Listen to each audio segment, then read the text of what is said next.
या भ्याड हल्ल्याचा निषेध करण्यासाठी आपण सगळे तालुक्यातले जमलेले सर्व माझे बांधव भगिनी आणि उपस्थित मित्र,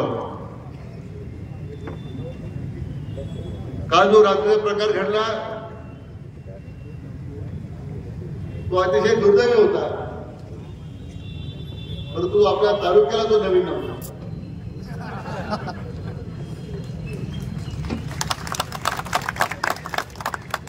एक तालुक्याची परंपरा राहिली नाही पहिल्यापासून.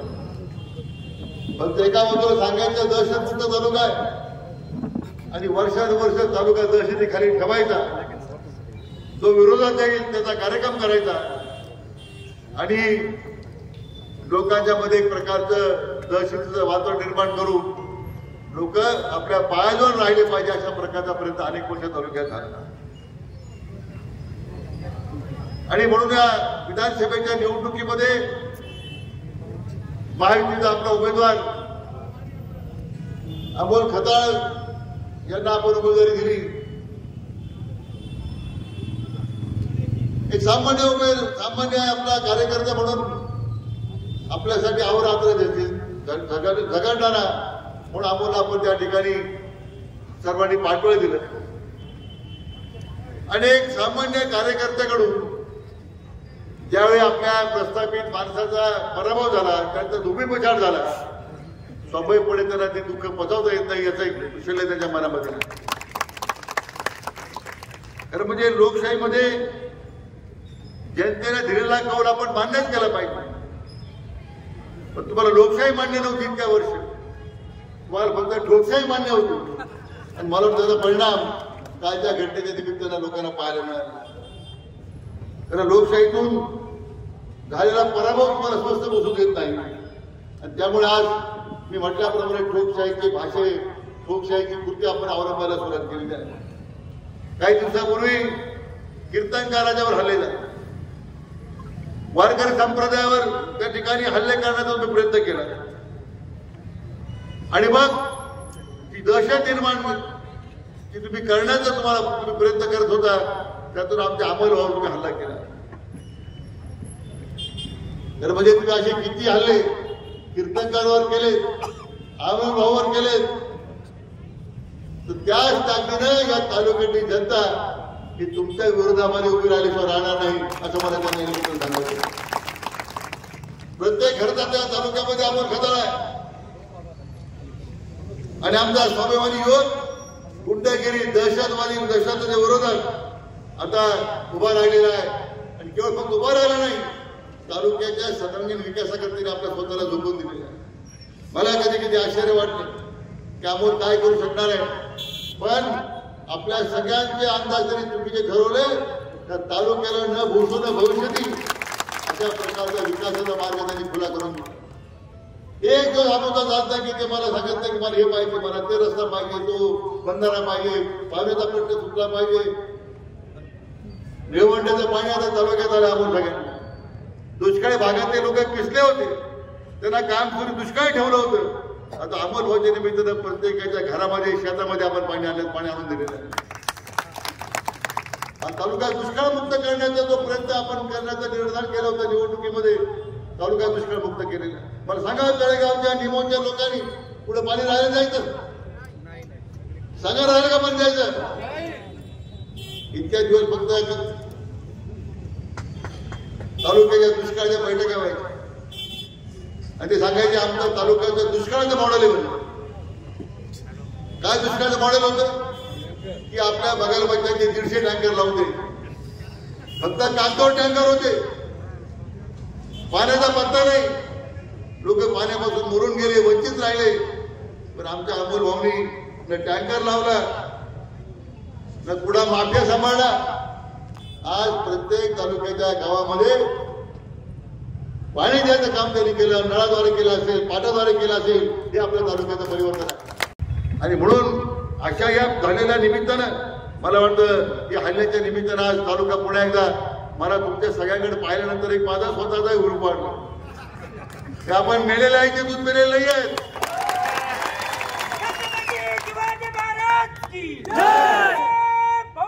जय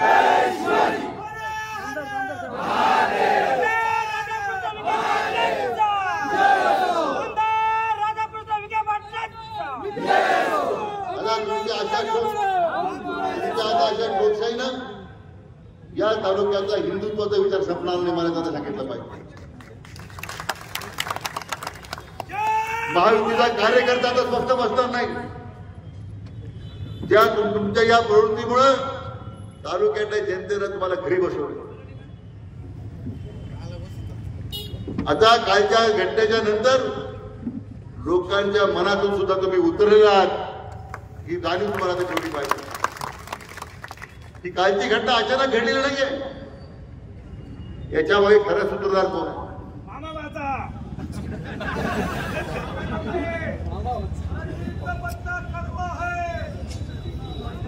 या सूत्रधाराचा शोध लागला पाहिजे. मी पोलिसांना सूचना दिलेल्या आहे. ज्या पोलीस अधिकाऱ्यांनी या सगळ्या प्रकारामध्ये कचुराई केली असेल त्यांच्या सुद्धा कारवाई होईल, हे तुम्हाला मी या ठिकाणी सांगतो. परंतु एकीकडे लगेच मारहाण होते, दुसरीकडे फ्लेक्सबोर्ड लागतात, निश्चिताचे सोशल मीडियावर त्या ठिकाणी पोस्ट येत आहेत. दुसरीकडे त्या आरोपीच्या सोशल मीडियावर त्याचे अकाउंट डिलीट होत आहेत. म्हणजे किती सुनियोजित हा कट होता आमच्या अमोल भाऊच्यासाठी. परंतु आपल्या सगळ्या जनतेच्या उपकारानं, ताकदीनं, प्रेमानं आमच्या अमोल भाऊचा पाका सुद्धा त्या ठिकाणी केस सुद्धा वागणा झाला नाही. मला वाटतं मी काय फार या निमित्तानं बोलणार नाही, पण या निमित्ताने एकच अधिकाऱ्यांना सांगणार आहे की हे पारदर्शीपणे आज सगळ्या प्रकारची चौकशी झाली पाहिजे. भाषण किती आपण करू, आता तुम्ही सज्ज झालं पाहिजे कार्यकर्त्यांनी. तांदळपाडा हल्ला झाला, तालुक्याचा आमदार बदलला तुम्हाला. आता या हल्ल्याचा जर निषेध करत असेल, केवळ घोषणा देऊन चालणार नाही, केवळ त्या ठिकाणी धिक्कार करून चालणार नाही. येणाऱ्या जिल्हा परिषदेच्या, पंचायत समितीच्या, नगरपालिकेच्या निवडणुकीमध्ये 100% थांबा फडकला पाहिजे, महायुतीचा झेंडा फडकला पाहिजे. असं काम तुम्ही कार्यकर्त्यांनी केलं पाहिजे. करणार का तुम्ही? आता करून सांगा मला, करणार म्हणून. हे महत्वाचं आहे, हा निर्धार महत्वाचा आहे. आणि म्हणून मी आपलं एवढं सांगतो की आम्ही जसं आम्हाला वाटतं आम्ही आमचा संयम सोडला नाही, परंतु जशी जर वेळ आली तर तसं उत्तर देण्याची सुद्धा ताकद आमच्यात आहे, तुम्हाला सांगितलं पाहिजे. आणि माझी कार्यकर्त्या निमित्ताने विनंती आहे की फार उत्साही भरत काही वेगळं काही करू नका. संघटनेच्या जनतेला जर कळालं याचं खरं सूत्रधार कोण आहे. आमचा एका गावाचा सरपंच, त्यांचा जो कार्यकर्ता आहे तो त्याची आता व्हायरलची क्लिप व्हायरल झाली, ते आपल्याला वाचून टाकतात. एकाकडे सांगायचं संगमनेर शांत आहे, संयमी आहे, हे फक्त वरवरचं दुखून, हे वरवरचं फक्त एक वातावरण होतं इतक्या वर्षामध्ये. आता या निमित्तानं त्याचं खरं स्वरूप तालुक्याला कळलेलं आहे. तुम्ही संगमनेरकर चिंता करू नका. संगमनेरमध्ये दहशत निर्माण करण्यासाठी आम्ही आलो नाही, संगमनेरमध्ये गुंडगिरी निर्माण करण्यासाठी आपण आलो नाही. या संगमनेर तालुक्याच्या प्रत्येक घरामध्ये परिवर्तन झालं पाहिजे, तालुक्याचं परिवर्तन झालं पाहिजे, तालुका दुष्काळमुक्त झाला पाहिजे, तालुक्यामध्ये रोजगाराच्या नवीन संधी निर्माण झाल्या पाहिजे. यासाठी आपण आम्हाला निवडून दिलेलं आहे आणि ते या दिलेला शब्द आम्ही विसरलेलो नाही. आणि म्हणून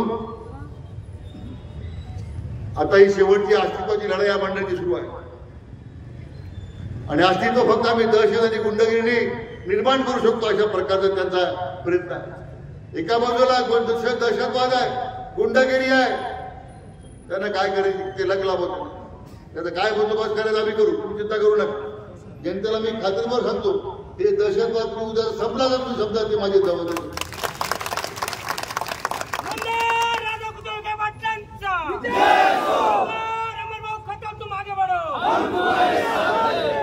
आणि म्हणून महायुतीचं काम हे विकासाचं काम. एका बाजूला दहशतवाद आपल्याला मोडायचा आहे आणि दुसऱ्या बाजूला तालुक्यामध्ये विकासाचं एक नवं पर्व आपण जे सुरू केलंय त्याला अधिक त्याला उभारी द्यायची आहे. तर त्यासाठी आपल्या जनता जनार्दनाला माझी विनंती की आपण शांततेचा मार्ग स्वीकारा, कायदा आधार घेऊ नका. आमची व्यापारी बंधूंना विनंती आहे, काय तुम्ही धाक करायला घाबरू नका. तुमचा अमोल भाऊ भक्कम आहे, तुम्हाला संरक्षण देण्याकरता. अमोल भाऊ मागे आम्ही सक्षमपणे उभे आहोत. तेव्हा तुम्ही चिंता करण्याचं कारण नाही. आणि म्हणून मित्र, अतिशय अल्पावधी काळामध्ये काय घटना रात्री घडली, मी अमोल ताबडतोब बोललो. नखावून गेलं खरं ते. कुठं शस्त्र असतं तर काय घडलं माहित नाही. हे सगळे माझे गुरु आहेत. सत्ता गेले तर त्यांना पोचणी पडत नाही. प्रत्येकाने आपल्या छातीची ढाल करून अमोलसाठी त्या ठिकाणी भक्कमपणे त्या ठिकाणी उभं राहिलं पाहिजे.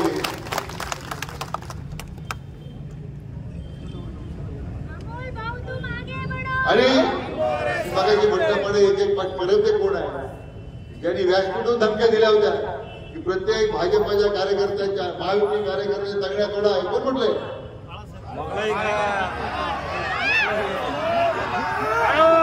अशा धमक्या देणाऱ्यांची सुद्धा चौकशी झाली पाहिजे, त्यांच्यावर सुद्धा कारवाई झाली पाहिजे, ही आमच्या निमित्तानं मागणी.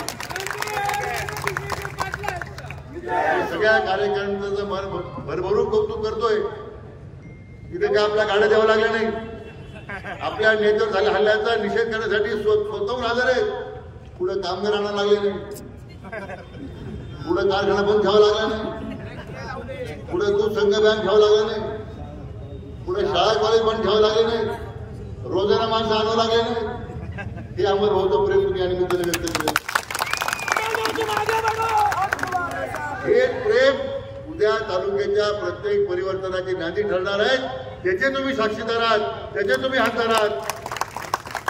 की आपण त्या ठिकाणी जाणीव ठेवून आपण काम करूया. पुन्हा एकदा घटनेचा निषेध करत आपल्या सर्व कार्यकर्त्यांना मनापासून धन्यवाद देतो.